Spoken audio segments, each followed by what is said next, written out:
to us about friction of human skin. Cheers, Mike. Here's the cursor if you want to use it. You just need to like press the button. So that is the okay. Great. Yeah, I'd like to start by thanking the organising committee for inviting me, and just to say how impressed I am with your organisational abilities. I think it's a great organisation. Yeah, if this works.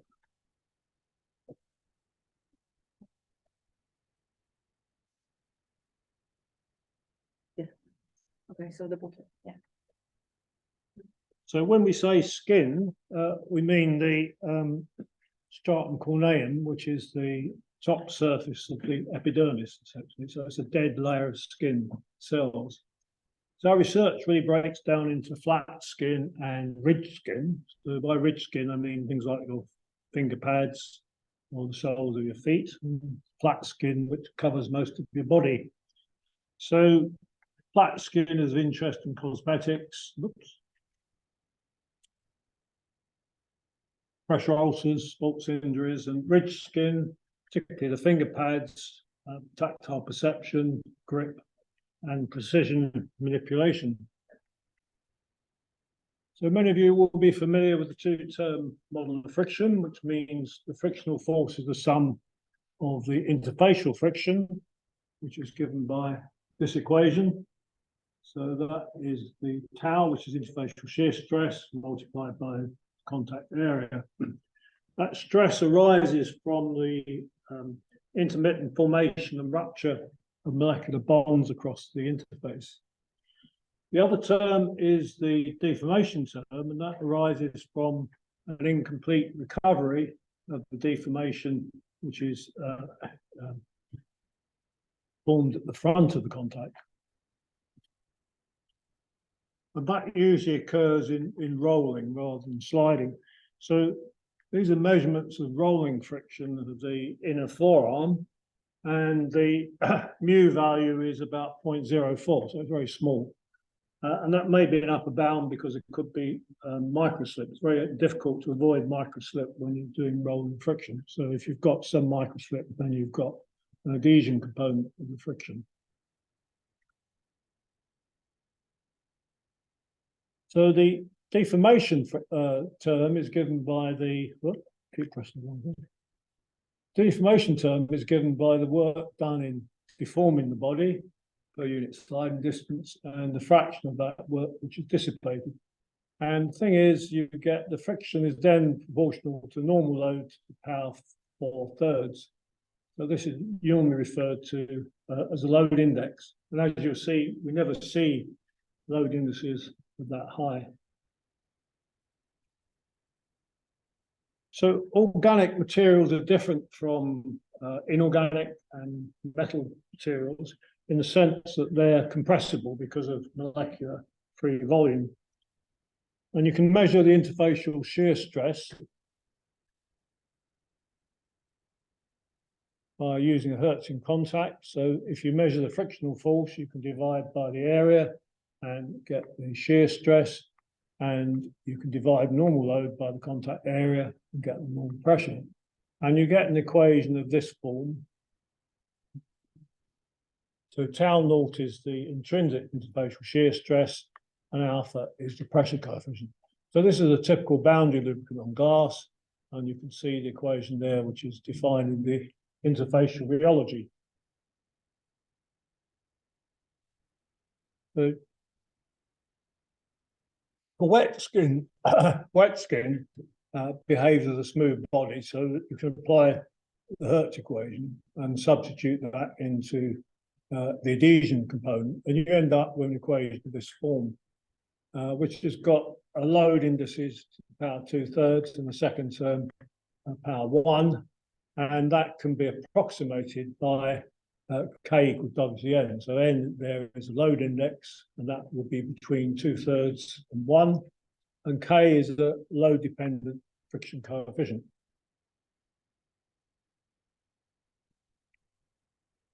So as I said, real skin is rough, and you can see the surface topography. Normally, topographical images are shown on expanded Z scale. So this is a 1-to-1 plot. You can see the nature of the topography with an RA value of about 19 microns. It behaves as a smooth Hertzian contact when you slide a sphere over the inner forearm because of the asperity flattening, which is given by this term. So kappa has to be less than 0.05. This comes from Ken Johnson's book. And if you substitute in the values for the modulus, the load, and the roughness, you can show that kappa actually is less than 0.05 for skin. The last speaker spoke about a multiple asperity contact and the fact that the asperity contact pressures are not affected by load, because as you bring the contact down, the existing asperities have got a certain contact pressure, but as the load is increased, then new asperities come into contact, so the average pressure is constant. So you end up, if you put the adhesion term here, this term is constant. So tau naught, mean asperity pressure, and alpha are all constants times the load. So that's equal to the coefficient of friction. Another issue is roughness and Coulombic interlocking. So the idea there is that things interlock as you slide it over. So this comes from the idea of Coulomb was interested in launching wooden ships. He thought about fibers interlocking. So there's a sort of simple diagram. So depending on the geometry of this, then the coefficient of friction will increase. So for the forearm, these results for the forearm as the friction coefficient function of surface roughness. So as the roughness increases, then the real area of contact decreases, and therefore the coefficient of friction decreases. In the case of the finger pad, as the roughness increases, the coefficient of friction increases, and that's due to this interlocking. So the ridges on the finger pad are interlocking with the asperities as they slide over them. So these are sort of experiments one can do with the forearm. You can see a spherical cap probe and it slides along, reciprocating over the forearm. So this is for dry skin, and you see the load index is about 1, slightly greater than 1, so there could be some small deformation component to the friction. And the values of the coefficient of friction are quite small. And here's some data for glass sphere. Again, coefficient of friction, the load index is just a bit greater than 1. Whereas for wet skin, you can see the coefficient is 0.85. So it's between 2/3 and 1, one would expect. That's for polypropylene probe. And this is for glass probe. And here the coefficient is 0.83. So from those data, one can calculate the interfacial rheology, and you can see the sort of linearity between the interfacial shear stress and the contact pressure with an intercept equal to tau naught. So summarizing that, in the for the glass probe and polypropylene, the dry case, the load index is about 1, and for the wet case, about 0.85 and 0.83, and they're the actual values of the parameters in the interfacial shear stress. Wet skin is softer and more deformable because the skin is highly plasticized by water, so it decreases the Young's modulus by up to about 4 orders of magnitude. It's a very large effect. The value of tau will increase, but the reduction in the compliance is a major effect, which increases the coefficient of friction. And it can go up to about 5, very high values. And you feel that when you're washing your hands just before they dry, they're very draggy feeling. Or if you've got a slightly wet finger on your mobile phone, you feel it's much more draggy.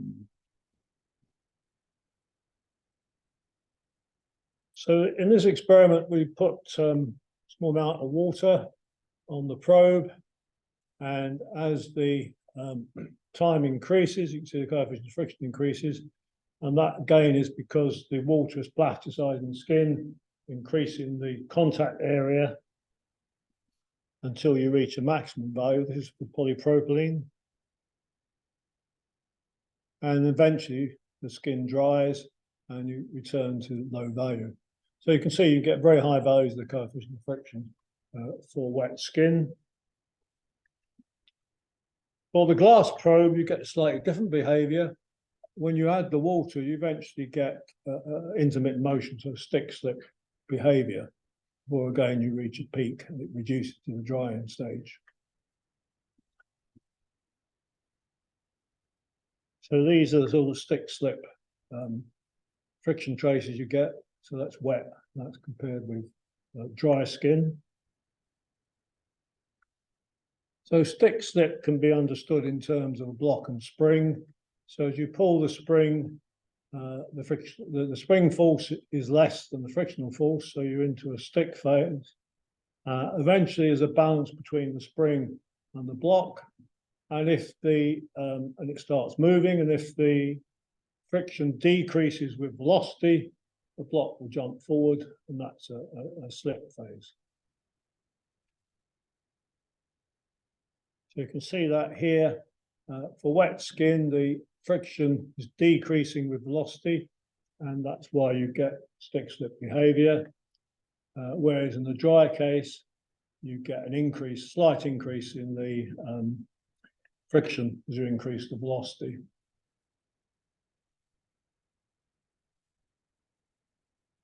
For filter paper, so this is an example of finger pad friction. So when you slide a finger pad over an impermeable surface, you get a large number density of sweat glands on the fingerprint ridges, and the water from the sweat can't escape. So you end up with a softened finger pad and the friction increases. You get the opposite with something like filter paper. The filter paper is soaking up the sweat on the surface, so the friction is decreasing with time.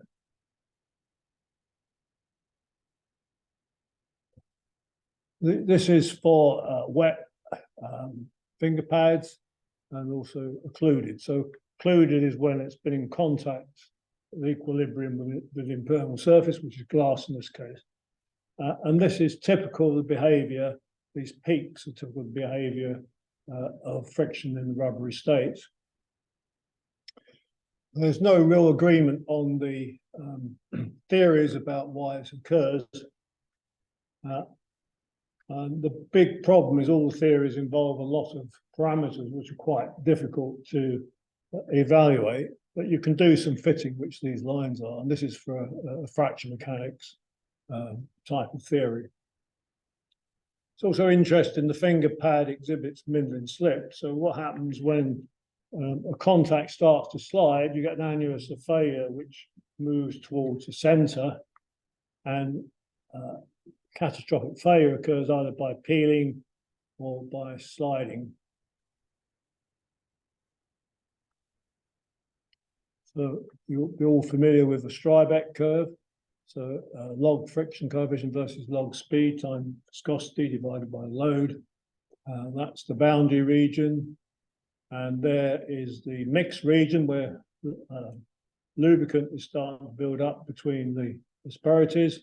And then the hydrodynamic region where the surfaces are fully separated by a fluid.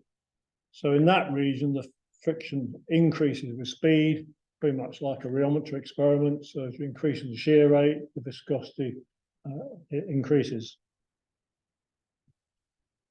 So this is a Strybeck curve for the forearm. It's done with silicon fluids of different viscosities, with different viscosities and different sliding velocities.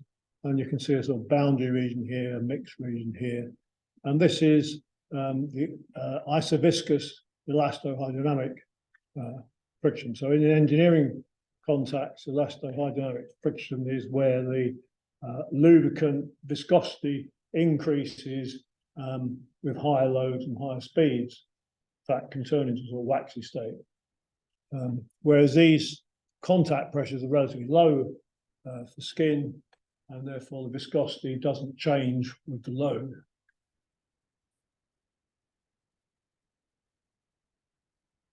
So this is the effect of electrical double layer.